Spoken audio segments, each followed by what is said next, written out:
वाटतं ना की माझं लेकरू मोठं झालं पाहिजे. पालक या शब्दाचा अर्थ असा आहे की तो शिक्षक असो, की तो रिक्षा चालक असो, तो शेतकरी असो, तो शेतमजूर असो, की तो हायेस्ट क्वालिफाईड माणूस असो. त्या प्रत्येक पालकाला वाटतं की माझं लेकरू जगातलं सगळ्यात मोठा माणूस झाला पाहिजे. वाटतं की नाही वाटतं? हो की नाही? मग वाटतं तर काय करायला पाहिजे? वाटतं मान्य हो, तर काय करायला पाहिजे? हो, कसं घडतं? कसं मोठं माणूस एका लेकरू घडू शकतं? तुम्हाला मी एक 2-3 वाक्य सांगणार आहे, जरा बारकाईनं ऐका. लेकरांना मोठं घडवण्यासाठी पालकांनी काय करायला पाहिजे बघा. पालकांचा एकच रोष असतो की शाळेत हे शिकवत नाही, ते शिक्षक बरोबर नाही, हा रोज चुकीचा आहे, 100% चुकीचा आहे. मी तुम्हाला पालक म्हणून सांगतो, माझ्या लेकरा शाळेमध्ये मी एकदा पण नाही गेलो, एकदा पण. माझं लेकरू 10वी असताना शाळेत गेलो तर एक गेस्ट म्हणून गेलो, तो अँकरिंग करत होता, त्याच्या हातातलं माय घेतलं, भाषण देऊन निघून आलो.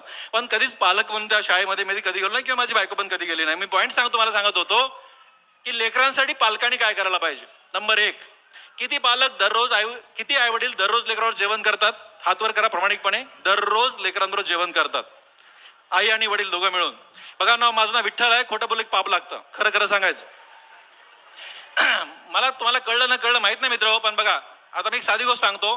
तुम्ही कितीही बिझी असा, बघा मी बोलताना बोलून गेलो की पहाटे 5:45ला कामाला लागतो, संध्याकाळी 6:30ला मी श्वास घेतो. गेली 25 वर्ष झालं मी असं काम करतोय आणि पुढचे 83 वर्ष करणार आहे. हे ठरवलंय मी तुम्हाला पॉईंट सांगत होतो. असं 14.25 तास न श्वास घेता मी काम करत असताना सुद्धा असं एकदा पण घडलं नाही की मी माझ्या लेकरावर जेवलो नाही. असं एकदा पण घडलं नाही, जोपर्यंत मेडिकलला बाहेर जात गेला नाही तोपर्यंत.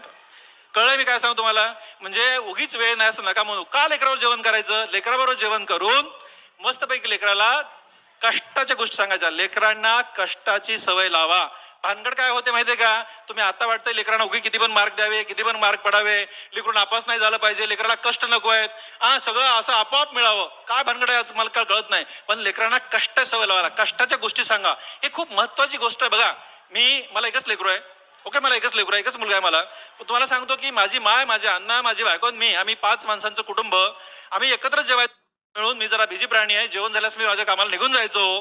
पण माझे माय आणि अण्णा माझ्या लेकाला कष्टाच्या गोष्टी सांगायचे.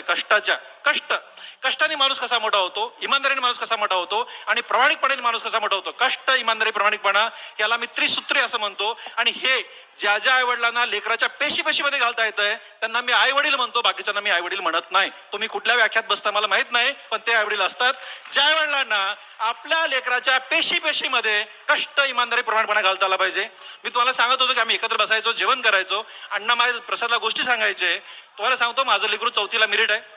विठ्ठल लहाने, डॉक्टर तात्याराव लहाने हे दोघंही गरीब शेतकऱ्याचे लेकरं होते. फक्त मला गरिबी नको होती पण आम्ही शिकलो. शेतात काम करायचं नाही आम्ही शिकलो. प्रामाणिकपणे तुम्हाला सांगतो, प्रत्येक बाजारला जाताना सावकाराचे पैसे घेऊन यायचं आणि त्या सावकाराचे पैसे आमचा बाजारच घडायचा नाही, हे मला प्रचंड वाईट वाटायचं. आणि ही गरिबी नको होती म्हणून मी अभ्यास करायचो, हे मला मान्य आहे. पण विठ्ठल लहानेचा मुलगा हा गरिबाचा मुलगा नाही, हे सांगायची गरज नाही जगाला, बरोबर आहे ना? पण तुम्हाला सांगतो, माझं लेकरू 4थीला मेरिट आहे, 7वीला मेरिट आहे, 10वीला मेरिट आहे, 11वी 12वीला मेरिट आहे. गव्हर्नमेंट मेडिकल कॉलेज, बीजे गव्हर्नमेंट मेडिकल कॉलेजमध्ये मेरिट स्कॉलरशिप शिकतोय आणि तो MS जनरल सर्जरी करतोय. त्याच्यावरती मी 1 रुपया खर्च केला नाहीये. मला काय म्हणायचं, माझ्याकडे पैशाला काहीच कळलं नाही. प्रामाणिकपणे सांगतो, मी 150 लोकांना पगार देतो. मला देवाने आता काहीच कमी केलेलं नाही. मी 3 हॉस्पिटल सांभाळतो.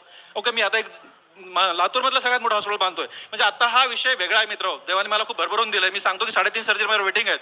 हा विषय खूप वेगळा आहे. काय महत्वाचं आहे की लेकरांमध्ये कष्ट पेरणे हे महत्वाचं आहे.